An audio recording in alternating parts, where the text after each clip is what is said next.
now.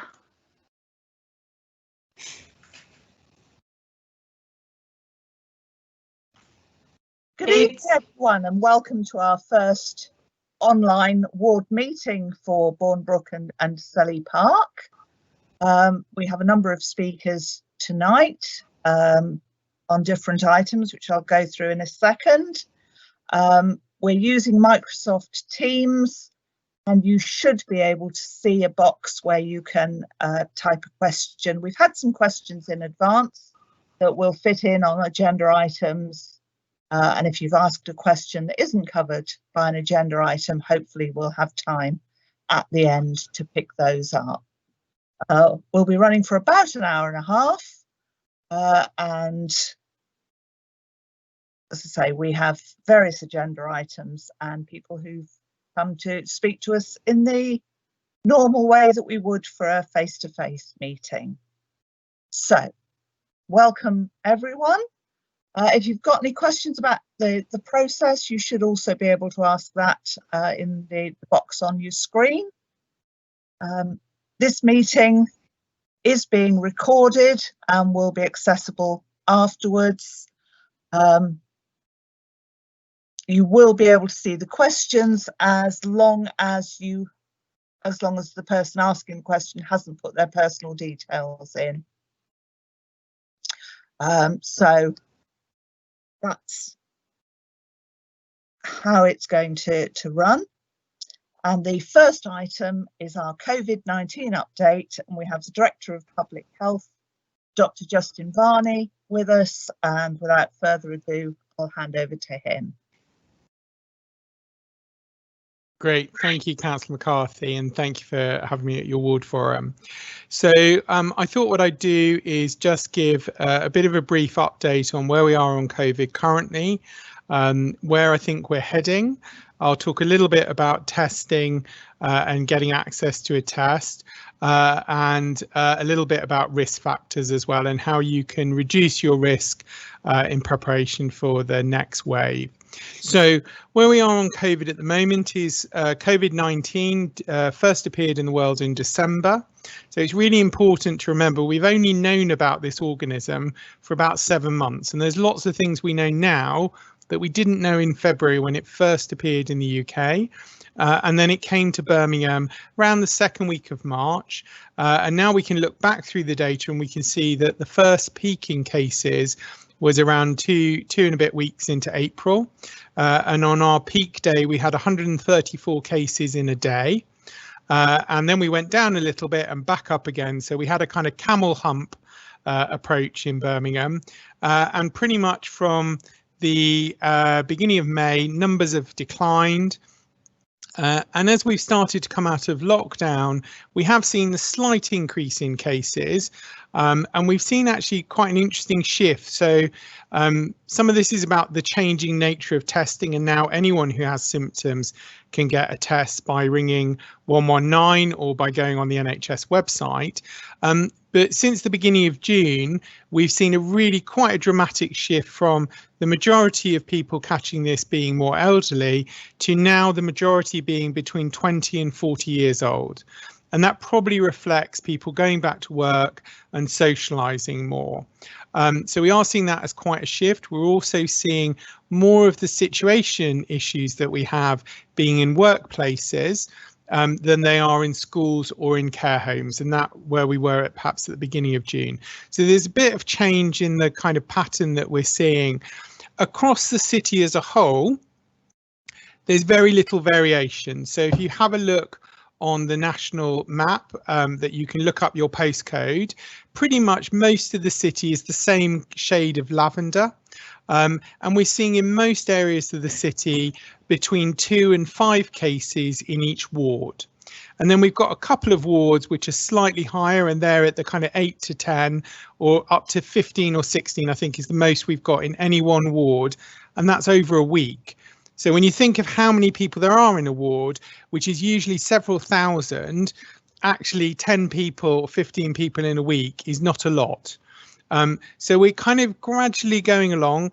As I say, numbers have picked up a little bit. So the rate as of today is about 11 cases per 100,000 people in the city.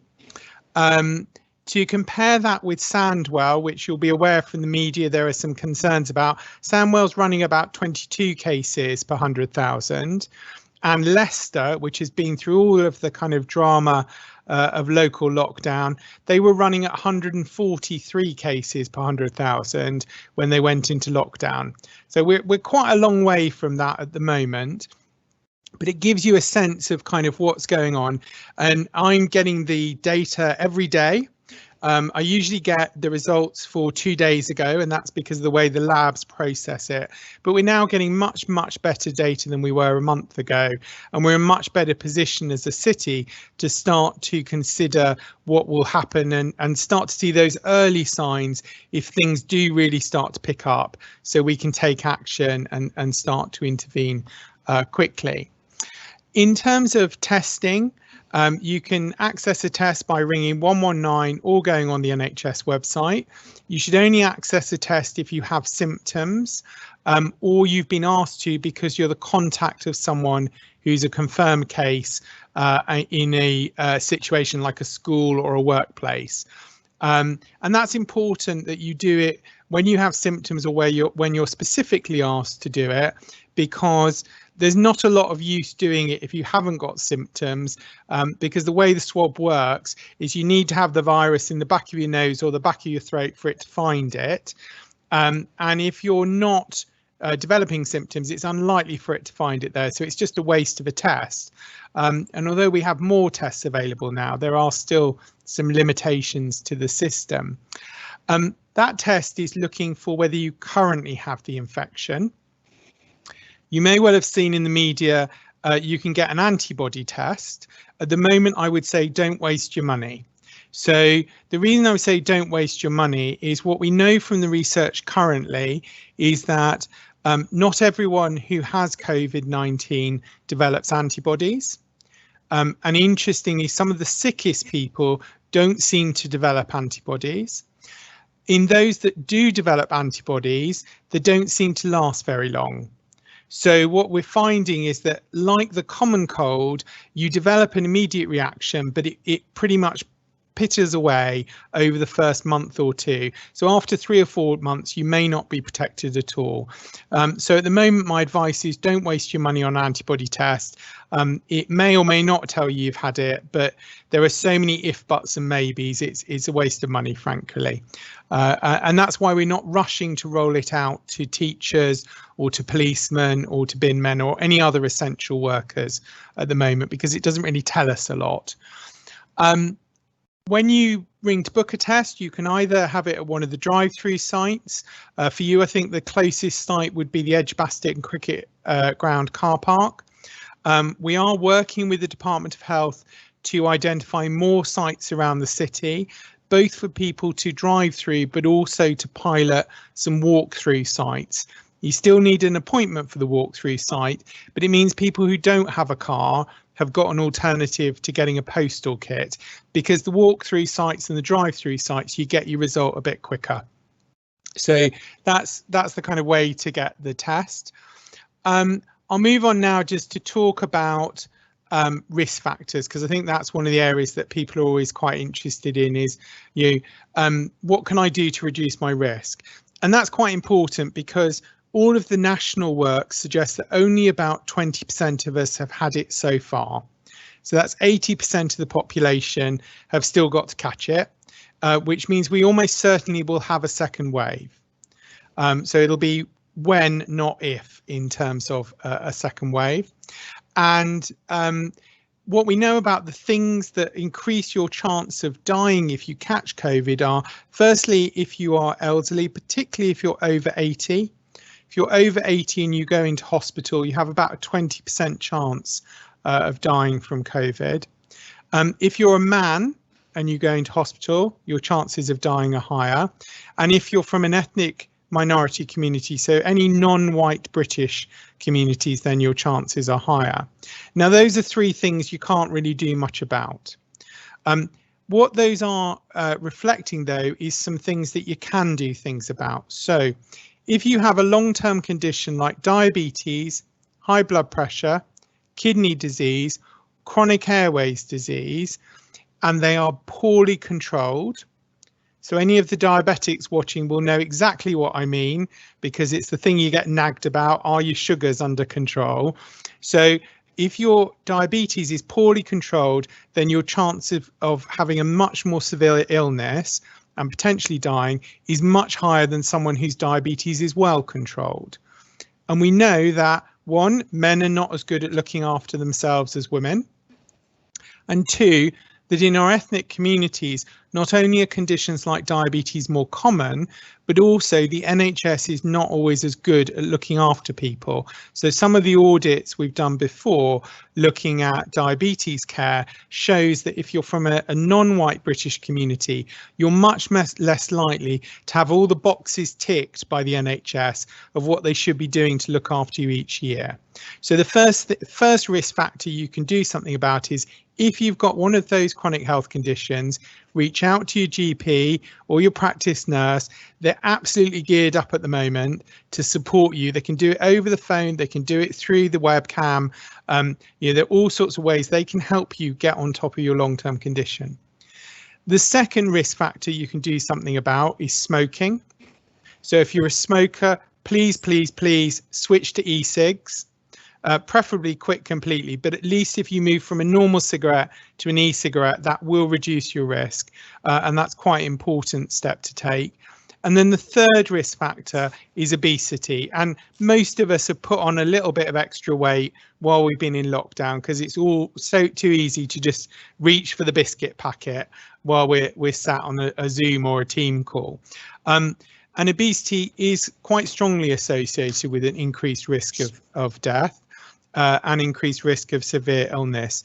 So for those of us that are carrying a bit of excess weight, we really need to start to look at what can we do to reduce that over the next 2 to 3 months before that next wave hits. So in conclusion, the kind of key point I wanted to stress for people is that we are keeping close eye on what's happening at the moment across the city. In general, it's a very general picture rather than being focused in particular areas. We do think there will be a second wave, most likely to be in the autumn, as the weather gets worse and we all come indoors and we do all our socialising indoors with the windows closed, and that's perfect environment for the virus to spread. And then third, there are things that we can all do to reduce our risk from the second wave. And of course, that final reminder, there are things that we can all do today to reduce the risk of spreading the virus. So keeping the 2 meters social distance, keep washing our hands, don't touch our face, because that's how we get the virus into our bodies, through our mouth, through our nose, through our eyes. And if you are going into an enclosed space like a shop or a bus or a taxi with people that you don't live with, put on a face covering, and that's about protecting them from you more than it is protecting you from them. But it's part of us taking responsibility for our families, for our communities, and for our cities. So I'll finish there, and I'm happy to take any questions that you'd like me to answer, councillors.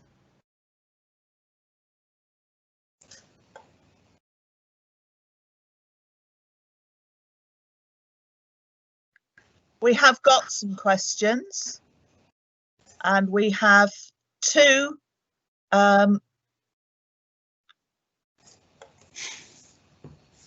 We've got one about what mitigation is the city able to put into place when students arrive in the city in September. And you know this is an issue in this area because I've asked you already. So I know you're talking to the universities, but can you give us the up-to-date situation about your conversations? Do you want the questions one at a time? If you want to give me both of them together, that's fine, Councillor McCarthy. Another question from the same person. Is the health team also considering the statistical modelling available from JOE/King's, or is it only utilising the data generated from lab testing by PHE and the NHS? And a third question, given most people's contacts are strangers, assuming they're not self-isolating, in the event of people having COVID symptoms, isn't an app essential to trace contacts? So 3 very different questions. Sure, I will try and try and remember them all. Okay, so starting with the university, yes, I'm in very close contact, particularly with the University of Birmingham, which is our largest university. But we have to always remember there are 5 universities in the city, and at any one time we have about 87,000 students in the city. So throughout the outbreak, and actually before we went into lockdown, I was actively talking with all 5, and I continue to talk to them about their planning for the autumn and reopening. I think they're all taking it incredibly seriously. They're all thinking through not just aspects like halls of residence, but also students in private accommodation, international students from traveling from different parts of the world that might be in different stages of the coronavirus pandemic. And also, how can they monitor what's happening while the students are back in the university? And that will rely a bit on the test and trace process. But I think all of the universities are now thinking, what more can we do at a local level within the university to do a bit of contact tracing ourselves, and be really confident that if we have a student or a member of staff or a member of the wider support system in the university, how can we trace down where they've been, who they've been in contact with? And it kind of pivots to the final question. Actually, I know some of the universities are looking at some of the existing apps that students use for personal safety, to look at could they be adapted, because the app manufacturers have got some plugins that could be added to that. So I've talked to certainly UOB to think about linking with yourself and Councillor Jones about doing a public meeting with residents and neighbouring residents to actually talk about what they're doing. My understanding is they are planning to do that well in advance of the September return, to share what they're doing in detail with local citizens, because I know it's an area of anxiety, and I think everything that I've seen so far is they're being incredibly proactive in trying to see what more can they do, and that includes pushing the boundaries of what nationally we're allowed to do with testing to give more access, do things more proactively. In terms of the statistical modelling, we are focusing primarily on what we're getting from the lab testing. We're keeping an eye on what we're getting from some of the research apps and some of the other modelling that's being done by other areas. One of the problems with that, with the other apps that are being used to collect data on people with symptoms, is that they're a bit biased. So one of the things we're starting to see is that modelling suggests a particular area is going to have a problem, and all the lab data, even when the testing update is very good, doesn't support that. And whether that's about people misreporting symptoms or it being a very niche group of people that are downloading, not sure. So I am keeping an eye on it, but it's not particularly influencing the decision making, because it's just not as robust, and not enough people are using it in the city for us to be really confident that it's telling us something that we don't know from the other data we have. Finally, the question about strangers. It's a really important point, actually, about kind of who's your biggest risk. Passing someone in the street is very low risk. So interactions outside are generally much lower risk than inside. Inside, if it's a well-ventilated space with lots of people coming and going, like a supermarket, that churns it up, and that reduces your risk as well, because it's churning up the air in the environment. So that again reduces your risk. In general, what we're seeing at the moment is the highest risk actually comes from visiting friends and family, because we forget to socially distance. We haven't seen someone from a long time and we just give them a hug because it's so automatic, or we shake their hand. And that's the instant moment of transfer. Is we're not just giving them love, unfortunately we're giving them COVID at the same time. And that's what we're seeing in the current pattern. So we've had several clusters of the same family who live in 3 or 4 different houses, and everyone's caught COVID. And it turns out they had a party, they were allowed to come together indoors, but in that moment of celebration, people let down their boundaries and just forgot to keep the distance. So although the app would help us a bit in terms of things like workplaces, people on long train journeys, for example, where there are real strangers potentially at risk of exposure. It's very much the icing on the cake. And in countries that have used the app, it hasn't been quite as successful as people thought it would be. So we've got to remember, it's the icing. It's probably actually just the sprinkles on the cake. The cake is keep your physical distance, keep your hand washing, keep not touching your face. The icing is your face coverings, and the little sprinkles is the app. I think we'll probably get the app by Christmas. I'd be surprised if we see it before. So let's focus on the cake that keeps us safe.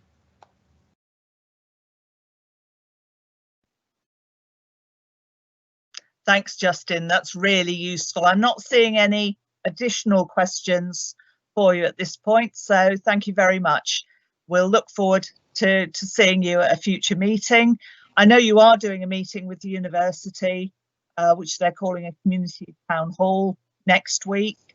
So if anything changes, we'll be able to hear from you then. I'll give the details of that out later. I've got it written at the bottom of my agenda.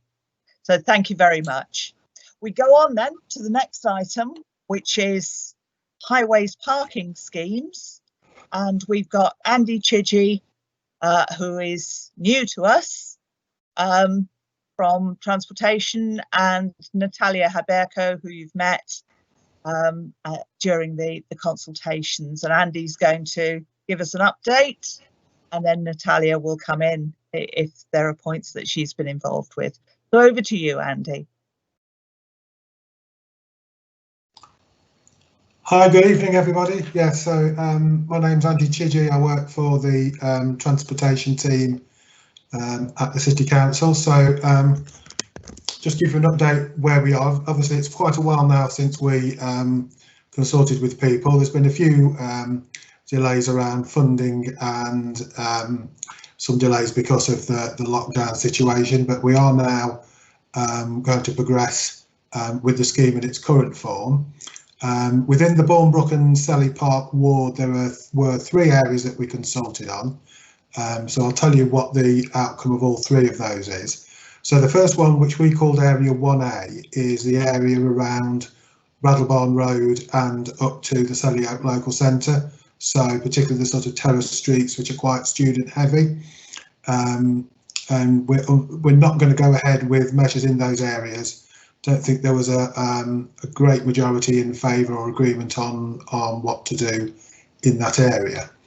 The second area is the small area to the east of Pershall Road called, which we sort of call the Avenues, Area 1B, over towards the Ray Valley. And there are measures going into that area. I'll tell you a little bit more about what those measures are in a moment. And then the area that we call Area 1C, so that's sort of the bit in the middle of the Selly Park, the main Selly Park area, so things like roads like Oakfield Road and surrounding roads. At the moment, we're not proposing to go ahead with measures immediately. There's a couple of reasons for that. One is that the funding that we've got isn't sufficient to do all of the areas that we want to do. And secondly, that although there was a sort of a majority of residents in favour of or recognising that there are issues and something needs to be done, there wasn't sort of an agreement on what the preferred option was out of what was consulted on. So if and when we do take it forward, and that is subject to further funding becoming available, there are options which we are looking at the moment for funding, but we would need to go back and do a further round of consultation to see, which of the options residents would prefer. We've also been asked to look at including some of the roads further south as well. Sort of going, I can't remember the name of the road and I can't read it on my plan, but it's sort of going back to the south down to back down onto the Pershall Road as well. So although we're not able to do that area at the moment, we do recognise, I think, that there are issues in the area, and we'd like to be able to do something further in the future. Okay, I'm going to ask Natalia could just jump in the area of the avenues. Could you just explain what the preferred option is that we're going to go forward and deliver? If you could switch to Natalia.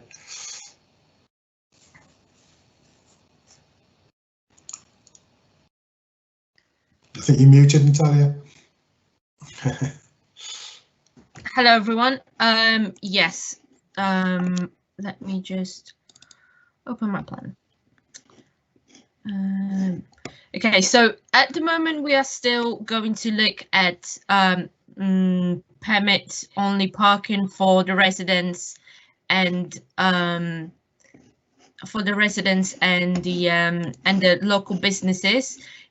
We will not do separate base for the residents and for the businesses. It will be mixed.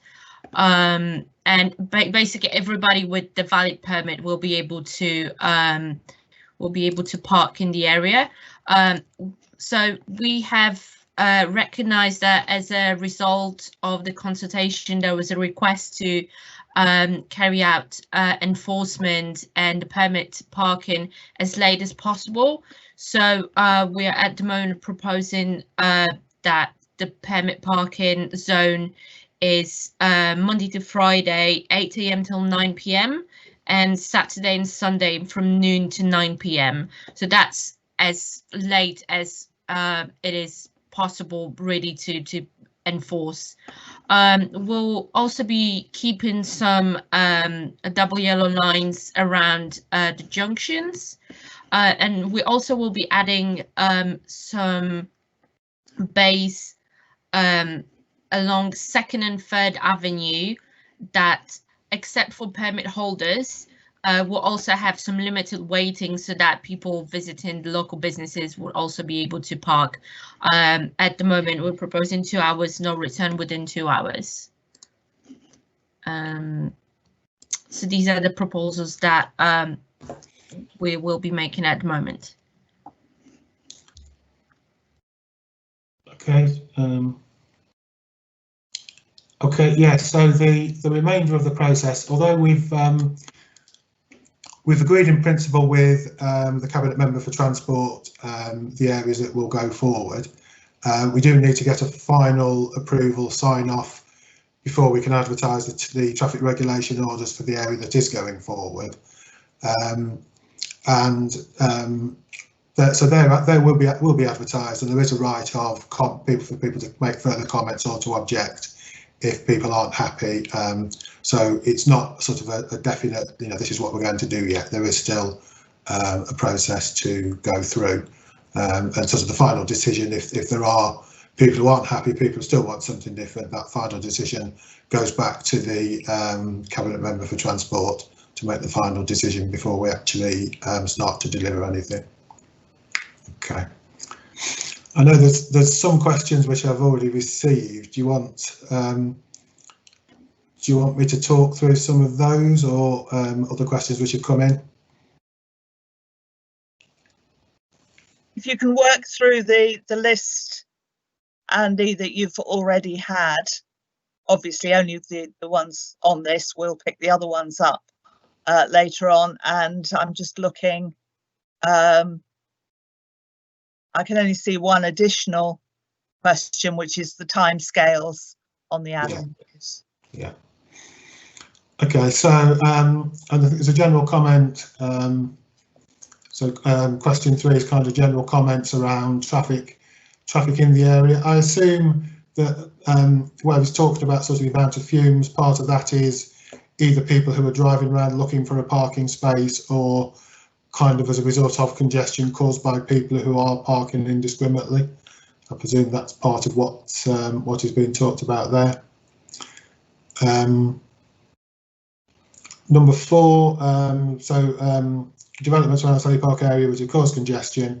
Why have no funds been allocated from the development? So I think I've sort of explained the 2 reasons why at the moment we're not including Selly Park.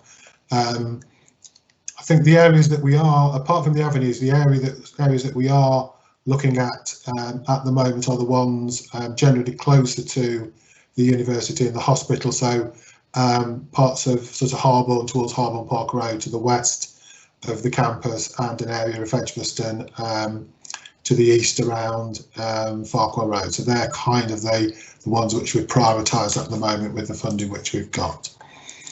Okay. There's a question about double yellow lines and whether we can do something which is perhaps do something which is smaller scale, but at least kind of deals with the main problems. It is something that we can look at, but it would depend on funding from either local sources or further development. There are differences in enforcement. If it's, I know one of the comments was around enforcement of parking at junctions.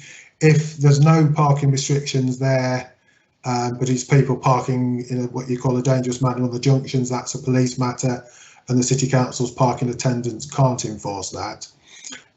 If there are double yellow lines, if double yellow lines go in, then it's down to our parking attendants, and then the police generally, unless there's a particular hazard or sort of the road is blocked or whatever, then the police tend not to get involved. So there are slight differences in enforcement depending on whether there's double yellow lines down there or not.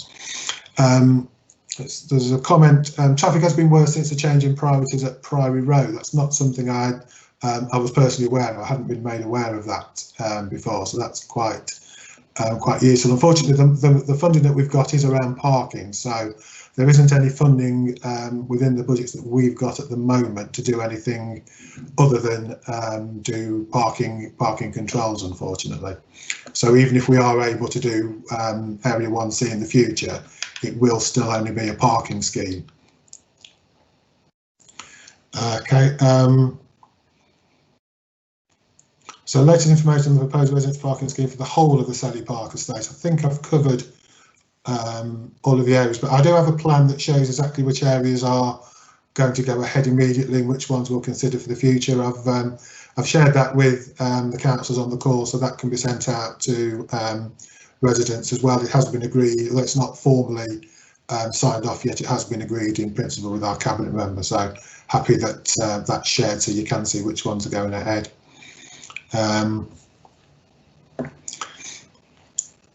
we explain why Selly Park as a conservation area has been ignored and from the parking zone approvals? Well, unfortunately, the conservation area status isn't one of the things that's been considered, so it's other factors really which have influenced where we are and aren't going to do parking restrictions at the moment. Okay. Hopefully I've covered everything on the list as much as I can. I think is there some more in the Q&A that I've not seen?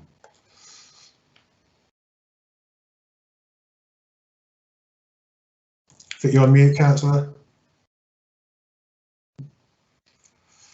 Sorry, too many different things to click on. I think you've covered general timescales and the preliminary decisions. So the only remaining question is when will the final decision be made? And I think that's different for each, isn't it? Effectively, the final decision's been made on Bournbrook because the vote was against. Yeah. There's more detail to come on the avenues and more work to be done on the area in between. Yeah. Sorry, I can't remember the numbers. Yeah, so the avenues, I mean, the approval in principle is we're preparing a report for our director and cabinet member at the moment, so that should be approved through the summer, and then we'll probably be in a position to advertise the traffic regulation order for the avenues and the other areas which are going ahead in the autumn. So work probably either towards the end of this year or early part of next year. In terms of Area 1C, so the work we're not doing at the moment, that really depends on timescales in terms of identifying further funding and then carrying out further consultation. So in terms of if we can implement anything there, I would say it's almost certainly going to be next year now. Okay, we've got a couple more questions. One saying that different questions were asked in different areas. Why weren't the areas all offered the same choices? My understanding was that that was because the areas were different in terms of two of the areas had very little off-street parking, and therefore there were different decisions to be made. And there's a question about the level of funding and how frequently this funding's available. No, it isn't funding that comes round every year. Some of it comes from projects, and I'll cover section 106 in the next item. Andy, how often is there a pot that we can bid into rather than section 106? Obviously section 106 depends on the developments and when they come forward, and I would say at the moment, with everything that's been happening, future developments are probably a little bit uncertain anyway.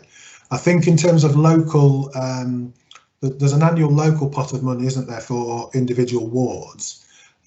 In terms of wider sort of schemes, we do an annual capital programme of schemes around things like road safety, and that can include sort of pedestrian measures and potentially even parking. I think that normally goes to the cabinet early part of the year, so the next one would be kind of just after Christmas, after next Christmas, but work will be underway on developing that programme probably after the summer holidays into the autumn.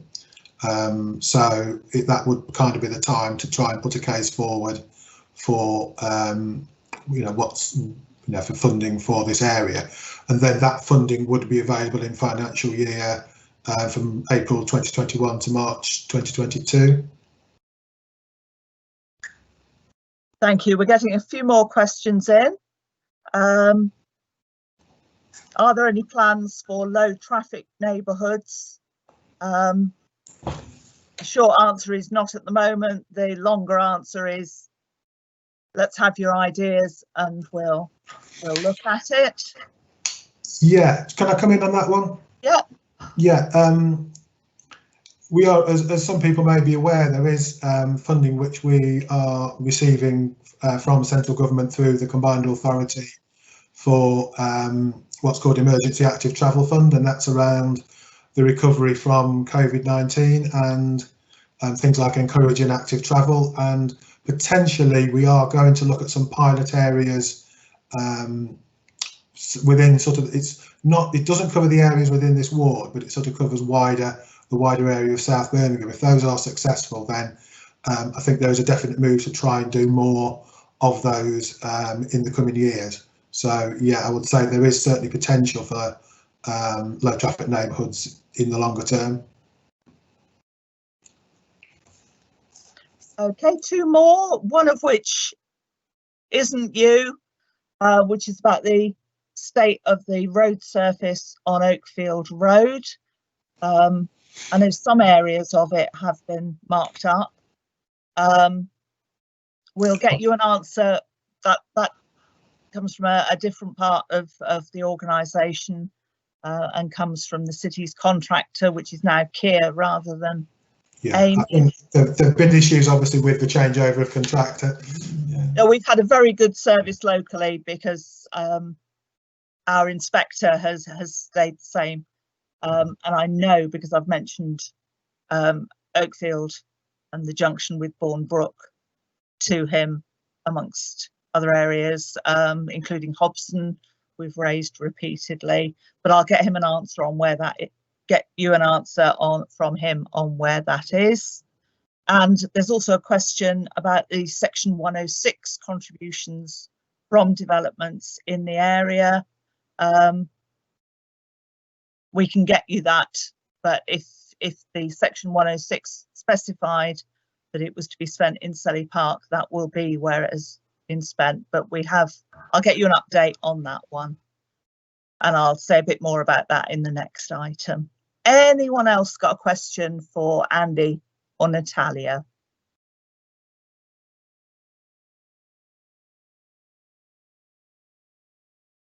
No? In that case, thank you very much. Okay, great, and we'll we'll keep you up to date. We'll keep you all updated anyway with progress on this, and obviously we'll carry on talking to the councils about funding. Yeah, if we keep talking and we keep passing that information on, then we can do that, and we'll probably do this again in September so we can pick up some of the COVID issues as well as this. Thank you very much. Okay, thanks. Okay. Thank you. Next item is me on community infrastructure levy.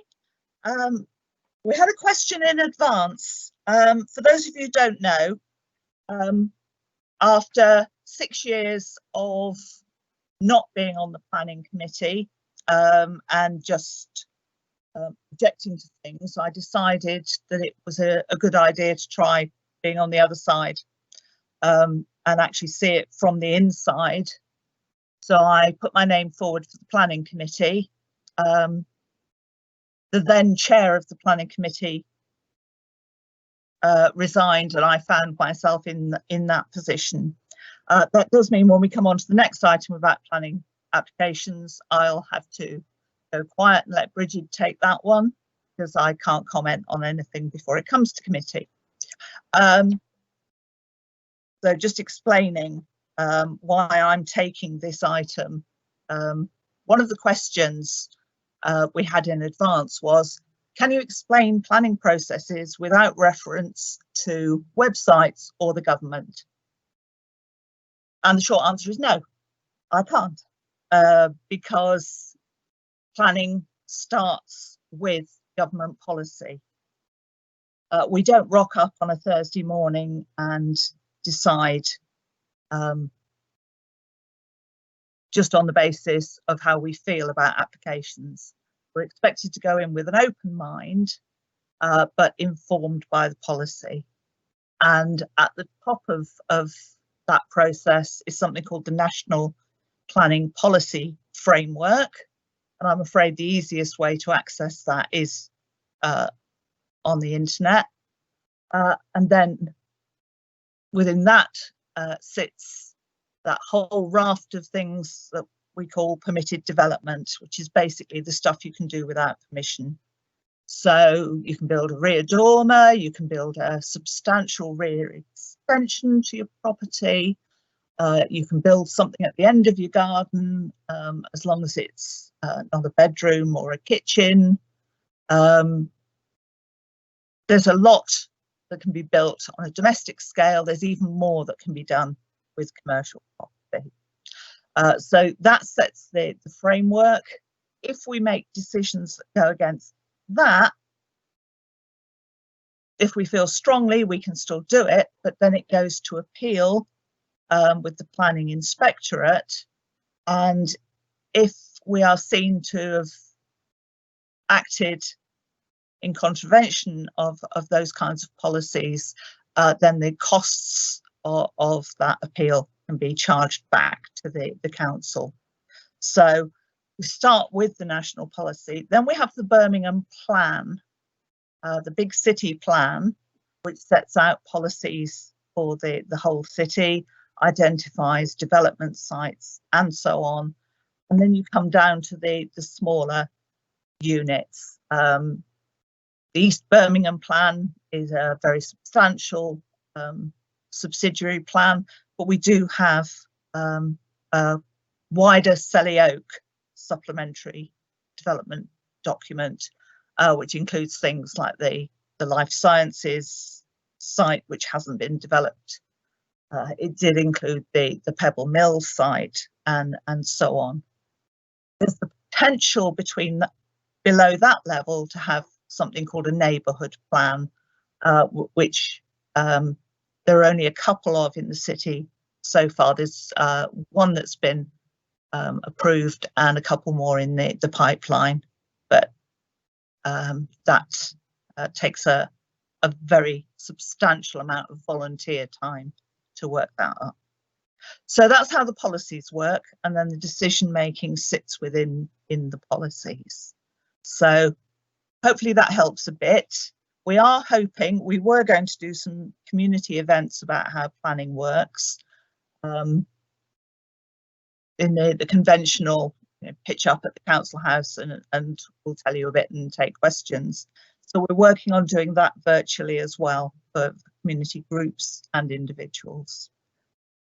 So, community infrastructure levy. If I can just go back to section 106, it's section 106 of the, mine has gone blank, Town and Country Planning Act, I think. This is about money to remediate the impact of a development. So it's got to be specific, it's got to be agreed with the developer, and it's got to be local to the development. The other thing to bear in mind is that the developer is allowed to say they can't afford it, because all large developments can submit what they call a viability statement. Sorry, I'm going through this really fast so that you understand the bit that's actually on the agenda. They can submit a viability statement which is independently assessed, that says, yes, I know we should be paying for X or Y, so that might be affordable housing, it might be public open space, it might be transport measures, but actually we can't afford it. And we can't, as I say, we can't turn it down on that basis unless we're prepared to go to appeal. Community infrastructure levy is a new thing. It only applies to 11 wards in the city, and it was drawn up on the basis of the old wards, so it was originally even smaller than that, and only on certain types of development. So the relevant bit for us is that it did apply to Selly Oak, and it did apply student, purpose-built student accommodation. And 85% of it, no, it must be 75%. 75% goes into, I'm looking for Karen nodding if I've got the figures right. No, 85? Okay. And then, sorry, 85% goes into a citywide pot, including some of the costs of the scheme, and then 15% belongs locally. And for the 11 different wards, that ranges from one ward that's got £37 in their SIL pot, because they've got the corner of a development just crosses the boundary, to another ward that's got over £1 million. And we've got about £130,000 in the Selly Oak pot, mostly coming from the Bournbrook and Selly Park pot, mostly coming from student accommodation. The mechanism to actually access it says that we have to come up with plans that match our ward plan. And those of you who've been to these meetings in the past will know that we have a number of elements to the ward plan. It also builds in the process, so we have to come back to you at one of these meetings, possibly more than one of these meetings, to discuss how that goes. And there's also the option to put it through a crowdfunder process, not the sort of GoFundMe £5 a time thing, but a process that actually targets big funders. So some of the big charitable foundations and so on. So we're looking at that. So this is really just to flag up that we will be coming back with that process later in the year. But there is the potential for one-off projects to bid into that pot.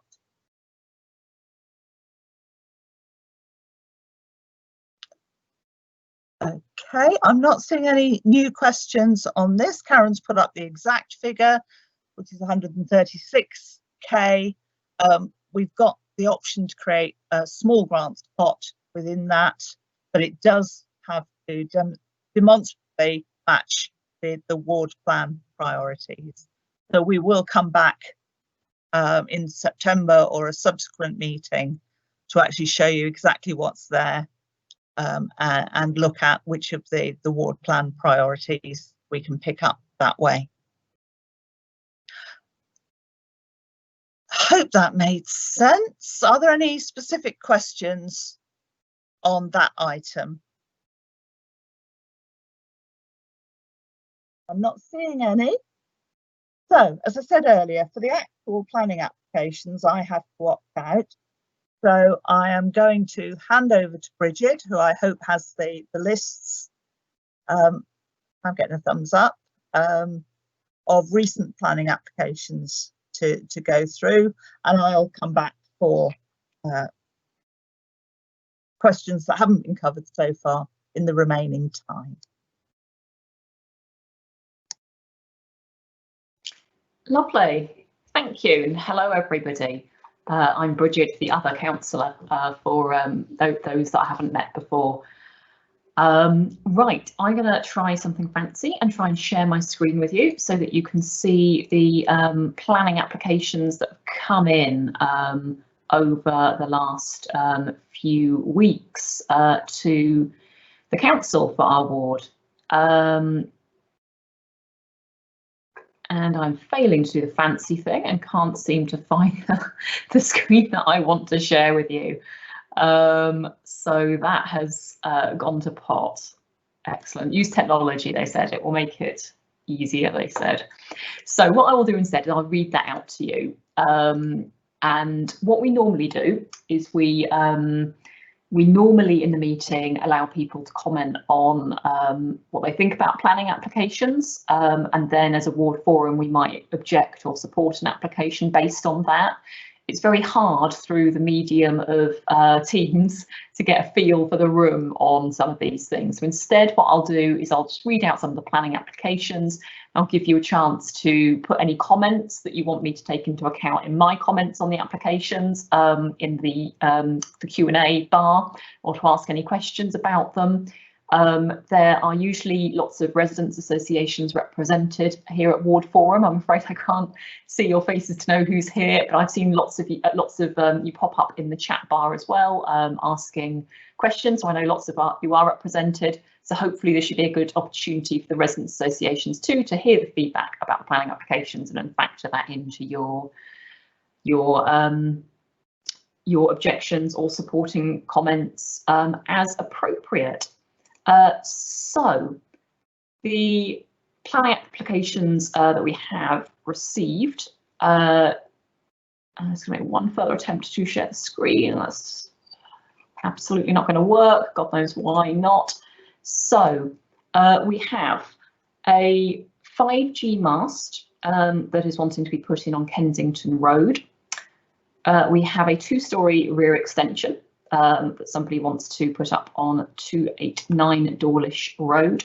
We have a 1-storey rear extension which is in Selly Park Avenues Conservation Area that somebody wants to put onto 662 Pershaw Road. We have another application for the same, 2 other applications for the same house on Dawlish Road, as I mentioned earlier, which is 289 Dawlish.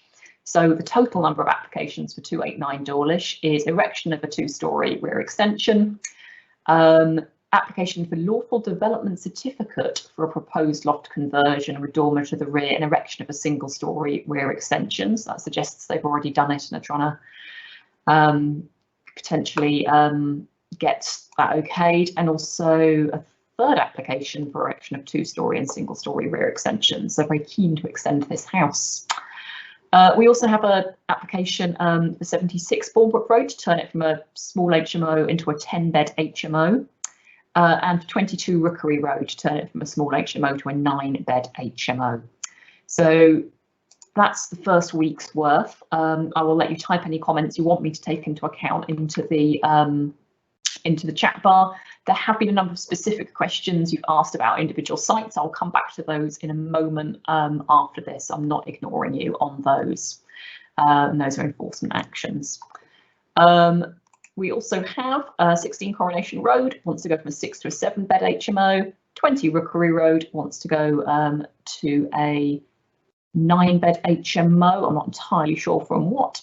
And Selly 46 Selly Wick Road, which is in the Selly Park Conservation Area, wants to add in some extensions and replace windows and doors. So if any of those have caught your eye and you want to let me know anything about them or send a comment or ask a question, I will now check the chat bar to see if anything has come through. And I'm not seeing any about any of the specific ones.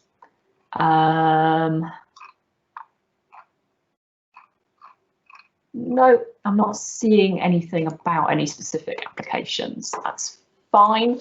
The other one I will just bring to your attention, because it hasn't gone to planning yet, but it is a large one that we're getting lots of questions about in the area, is a company called Alumno are looking to build a student hall of residence on the corner of Pershore Road and Dogpool Lane, where we currently have the now derelict BT phone exchange.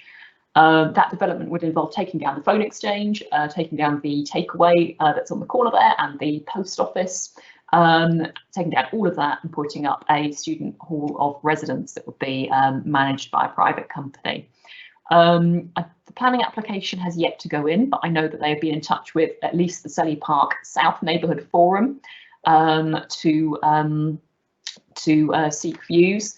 I have met with the developers and expressed my concern about that going up in Selly Park, so far away from the university, concern about the changing nature of the student market because of COVID and the usual concerns that we have around parking and around noise and litter as well coming from the accommodation.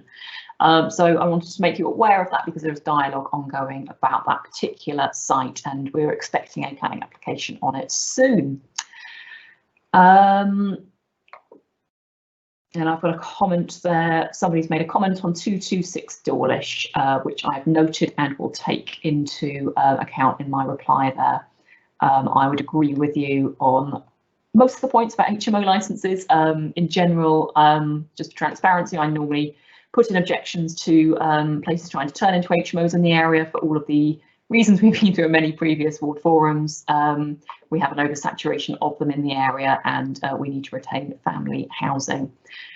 So I will be objecting, given all the feedback I've previously had as a councillor, to most of those HMO, if not all of those HMO applications.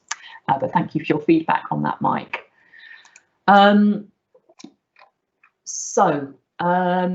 I will move, so that's the end of the specific planning applications that we've had through. Most of the rest of the questions that you've asked are specifically about planning policy, and those are ones where we can bring Karen back into the conversation because they're not about individual sites. So, Karen has reappeared on my screen. Fantastic. So we have a number of questions here. Do you want me to hand the chair back to you? Yes, that's happened. Lovely. Okay, shall I go through and just see what we've got in terms of general planning questions, and then we can move on to non-planning ones. So that's back into the ones for Justin.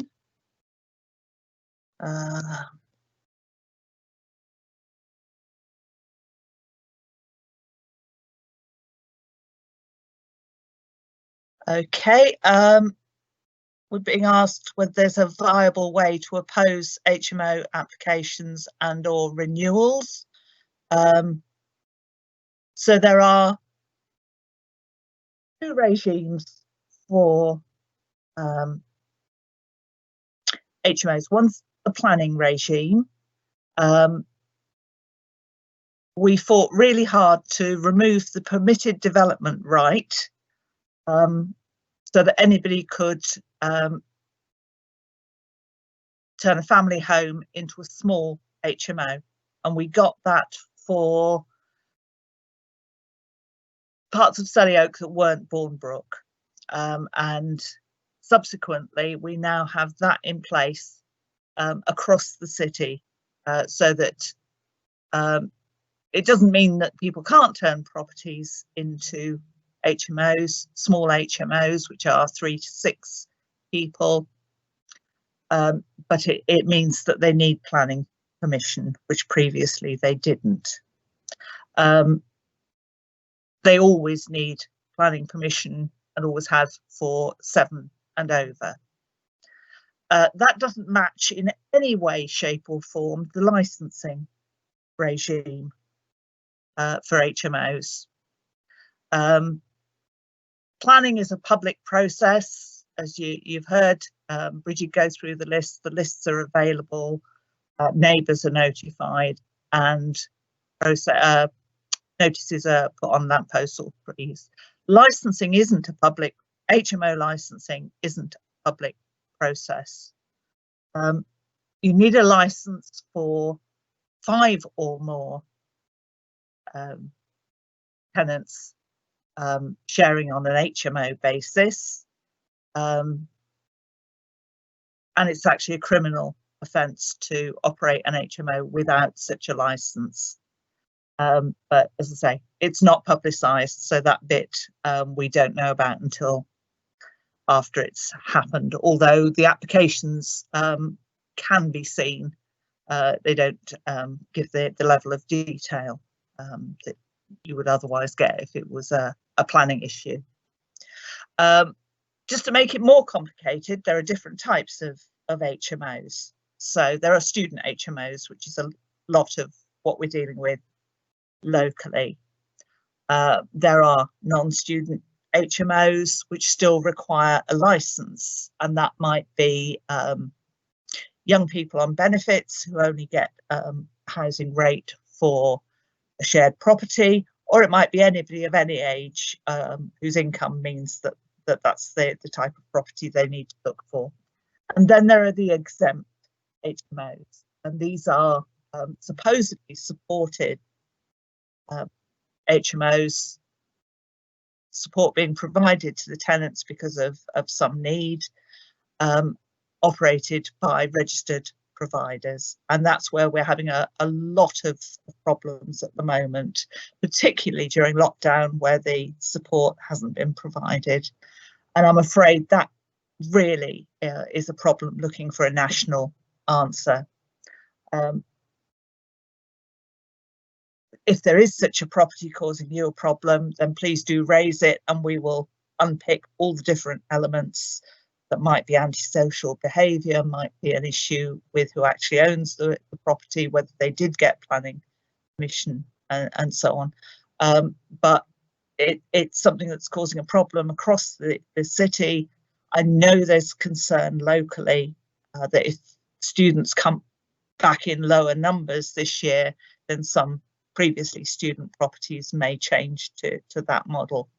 People have to live somewhere, but if organisations are taking money for providing support for people with particular needs,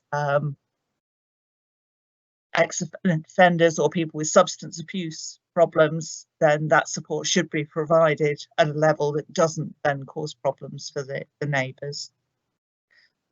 So yes, you can object on the planning side.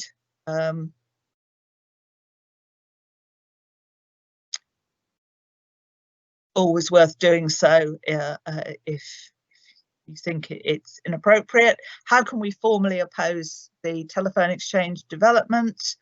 Once the application is in, you can submit individual and collective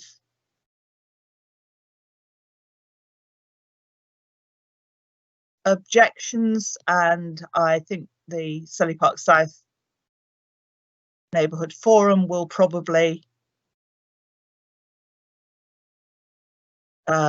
organise a virtual meeting on that. Richard, you're raising the Article 4 citywide elements. You've written to me about it. I share your concerns and I will get you an answer. Barry is saying that 76 and 80 Bournbrook Road are extremely poor and damaging to the community. I think it's 76, 78 rather than 80, but yes. Let's not comment any further.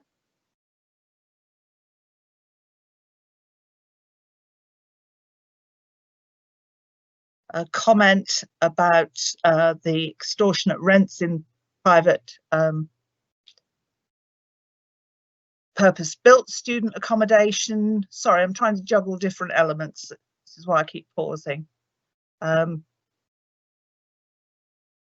fact, the policy on purpose-built student accommodation specifically notes rents and expects that to be part of the justification. The advertising hoarding at the end of Bournbrook Road. Yes, I've got an answer on that one. They were told to take it down. They haven't, and enforcement are looking for contractors to take it down and charge it to the owners of the site.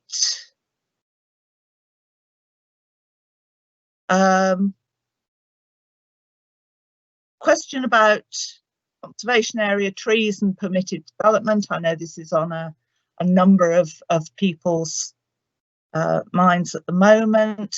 Conservation area trees have additional protection, so any trees in the two conservation areas need permission to be taken down.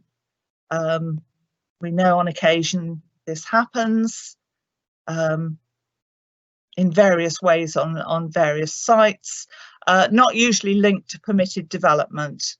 So there's no permitted development.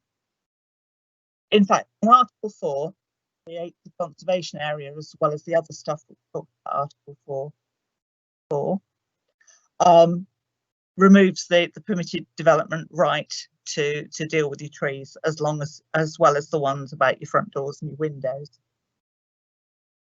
Bridget's put the link up to the Dogpool Pershore Hall of Residence.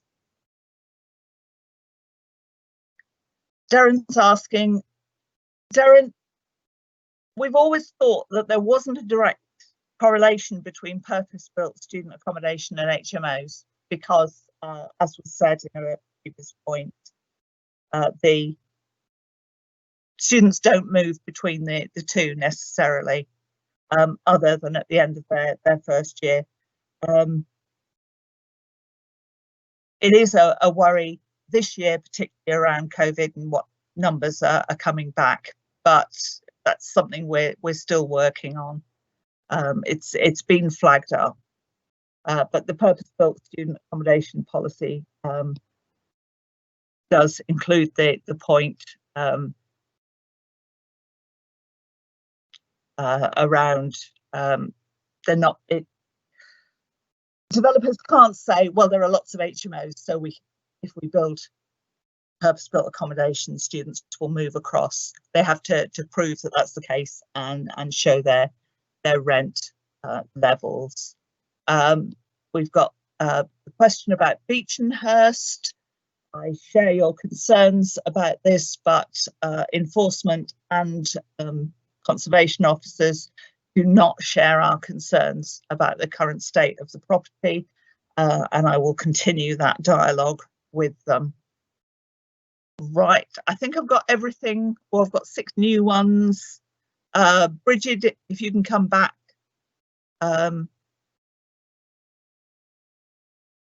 On the library in a minute, I'll just continue with the ones I can do. I've dealt with the question about section 106. We've had some discussions. There's a question about ward priorities and cycling routes. That's certainly something we can pick up in future discussions. We are getting some cycle measures on the Pershore Road, not on the Pershore Road at all, on the Bristol Road. to try and take people through from Northfield and then via Dale Road onto the cycling routes. We'll come back on that next time, or if you want to email us, we'll give us some more information. Yeah, section 106 does still exist. As I say, it has to be specific things. Nothing's been spent from the sill pot because we've only just opened up a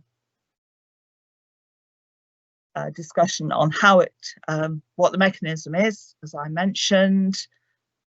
Can't do the calculation on sill, but I can get that and make it available.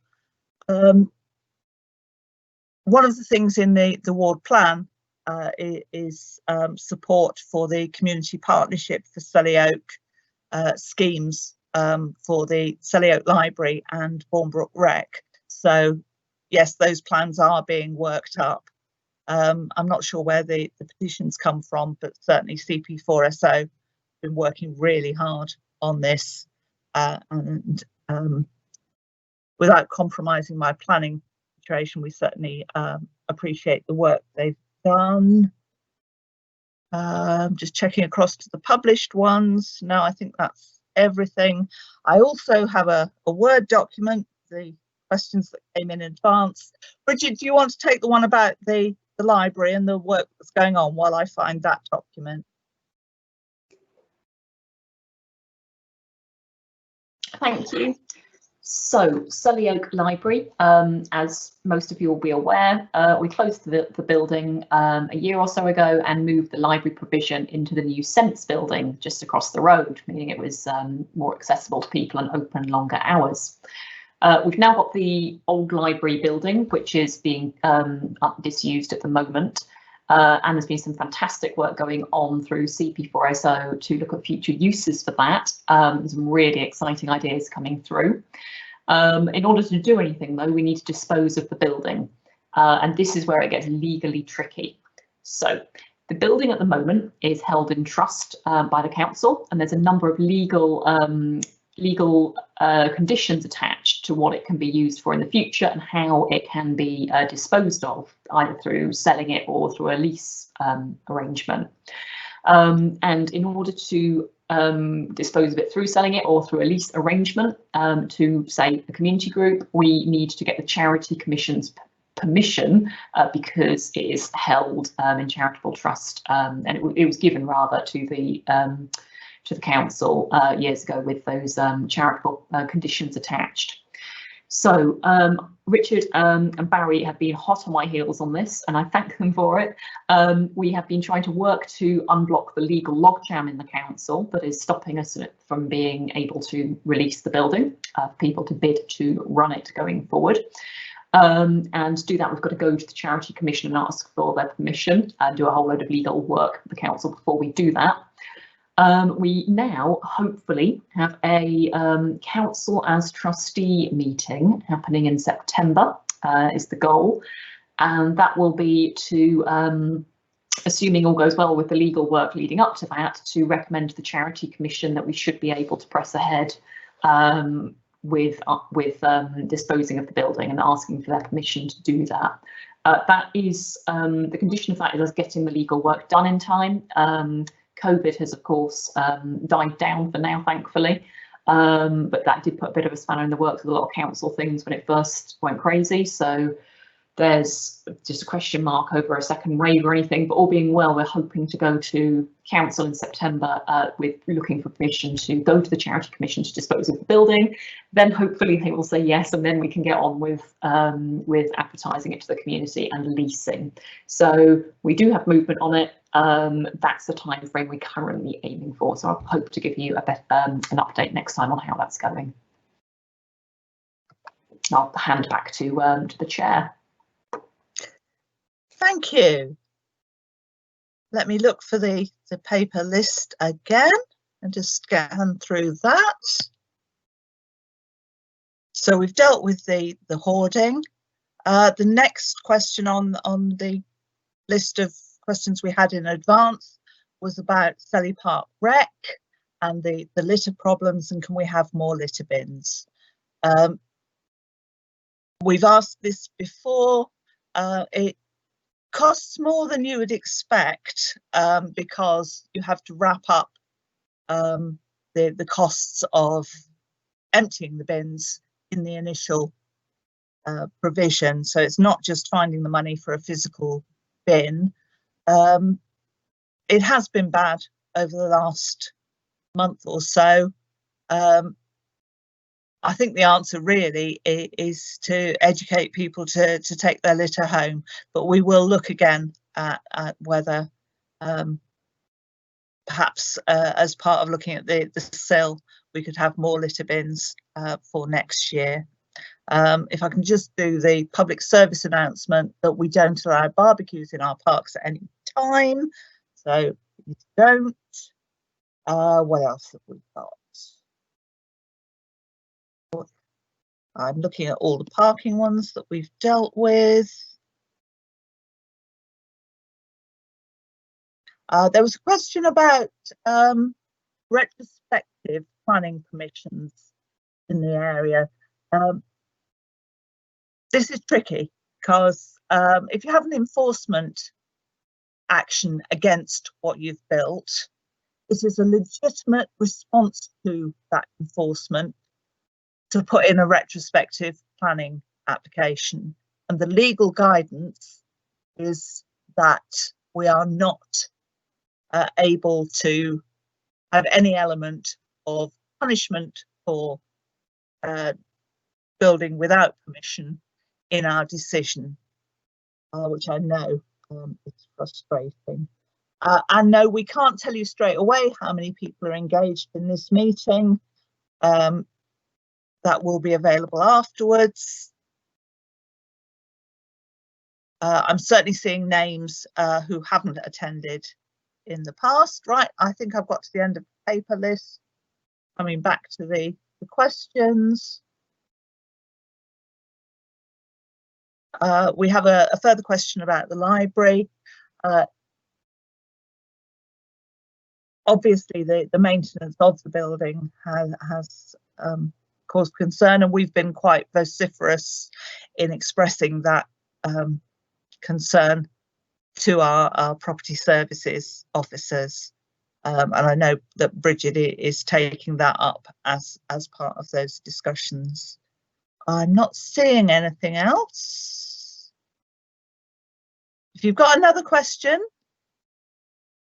we are coming to the end.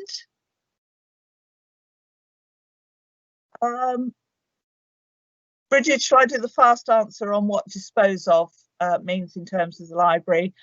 It could be either, depending on what the Charity Commission come back with.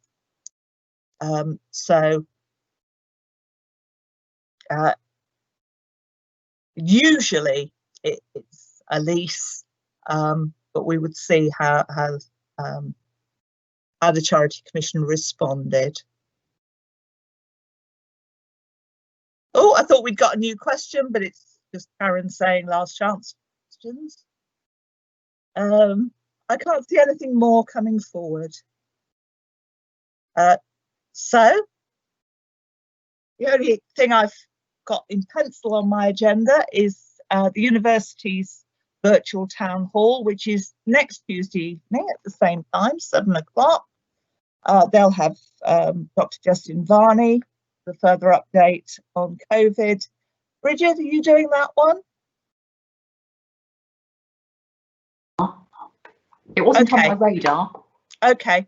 I think you gave them a different date, not to worry. And there will be people from the university. Kay, I'm hoping that if we get the details to you tomorrow, you'd be able to circulate it to the people you've given the details of this one. So I think people will be interested. So as soon as I've got the email, I'll ping it over to Kay and hopefully she can send it on. And I think that's about it. Thank you very much. This has been really nerve-wracking.